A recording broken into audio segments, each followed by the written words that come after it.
В Татарстане сегодня подтвержден 27-й случай смерти от COVID-19. Скончался мужчина 61 года рождения. Коронавирус был осложнен внебольничной двусторонней пневмонией.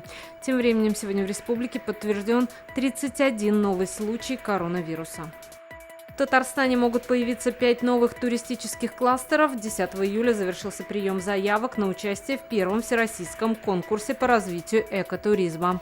Вы сможете поддержать участников от республики, проголосовав на сайте природа.life. В Татарстане отменили традиционный крестный ход в честь празднования Дня Казанской иконы Божьей Матери. Связано это с эпидемиологической ситуацией. 20 и 21 июля в Казани пройдут богослужения. Наша рука помощи вашему бизнесу. Антикризисные предложения. Телефон 843 5 705 100.